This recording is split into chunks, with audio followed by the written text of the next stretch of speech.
अस्सलामुअलैकुम दोस्तों, मैं हूं सैयद अली और आप देख रहे हैं सब कुछ सीखो यूट्यूब चैनल।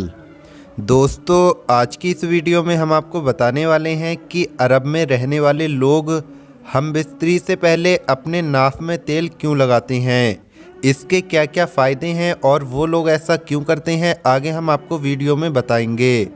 इसके साथ साथ हम आपको बताएंगे कुछ ऐसे कामों के बारे में जिनको करने से इंसान का निकाह टूट जाता है और उसकी बीवी उस पर हराम हो जाती है। तो आप इस वीडियो को आखिर तक देखते रहिए। वीडियो शुरू करने से पहले अगर आप हमारे यूट्यूब चैनल पर नए आए हैं तो चैनल को सब्सक्राइब करके बेल आइकन ज़रूर दबा दें। तो चलिए वीडियो शुरू करते हैं। प्यारे दोस्तों, मुसलमान होने के नाते शरीयत में जिन कामों से मना किया गया है उन कामों से अपने आप को दूर रखना चाहिए और अल्लाह पाक ने अपने बंदों के लिए जो हुदूद मुख्तस किए हैं उन हुदूद में रहकर ही ज़िंदगी बसर करनी चाहिए।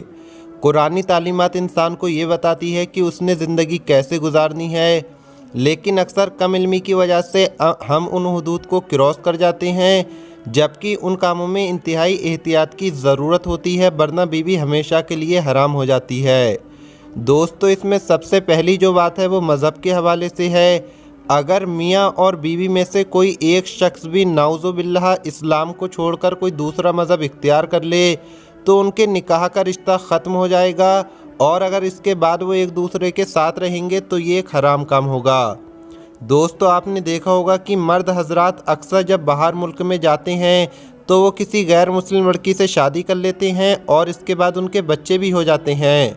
फिर बाद में पता चलता है कि लड़की ने तो इस्लाम कबूल किया ही नहीं है, लड़की अपने मज़हब पर कायम है और लड़का मुसलमान है। प्यारे दोस्तों, इस्लाम में इस तरह की शादी की इजाज़त नहीं है और ये एक हराम काम है। अगर कोई इंसान इस तरह की शादी करता है तो उसकी बीवी उसके लिए हराम है, क्योंकि इस्लाम में शादी के लिए मर्द और औरत का मुसलमान होना पहली शर्त है।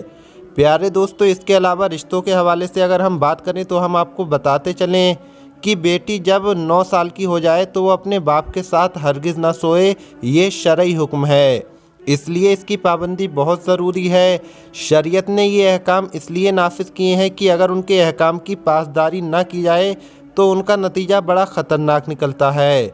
बाप बेटी का रिश्ता बड़ा पाकीज़ा और नाजुक होता है। बेटी अल्लाह पाक की बहुत बड़ी नेमत है। जब बेटी 9 साल की हो जाए तो बाप को चाहिए कि उसे प्यार करने में भी एहतियात करे। इसी तरह बाप को चाहिए कि वो अपने जिस्म को बेटी के जिस्म से दूर रखे, क्योंकि अगर खुदा न खास्ता, हज़ार मरतबा खुदा न खास्ता, अल्लाह ना करे, एहतियात ना बरती गई और बाप ने बेटी को ऐसे प्यार कर लिया कि बाप की शहबत या बेटी की शहबत उभरी, तो ऐसी सूरत में उस शख्स के लिए अपनी बीवी यानी उस लड़की की माँ हमेशा के लिए हराम हो जाएगी। और इसी तरह का हुक्म एक माँ और बेटे का भी है। इसलिए हमारी बहनों से भी ये गुजारिश है कि वो अपने बेटों से प्यार करने में एहतियात से काम लें। वैसे तो ये रिश्ते बहुत ज़्यादा पाकीज़ा होते हैं और इसमें इस तरह के गुनाह की कोई भी गुंजाइश नहीं होती, लेकिन अगर शरीयत ने हमें इस काम से मना किया है तो हमारे ऊपर ज़रूरी है कि इसमें एहतियात करें। दोस्तों, इसी तरह से ससुर और बहू का भी रिश्ता है जिसमें बहुत ज़्यादा एहतियात बरतने की ज़रूरत है। ससुर के लिए ये हुक्म है कि वो बहू को अपनी बेटी समझे और उसे बेटी का दर्जा दे। इसी तरह बाज़ घरों में किसी मजबूरी के तहत ससुर और बहू घर में अकेले होते हैं।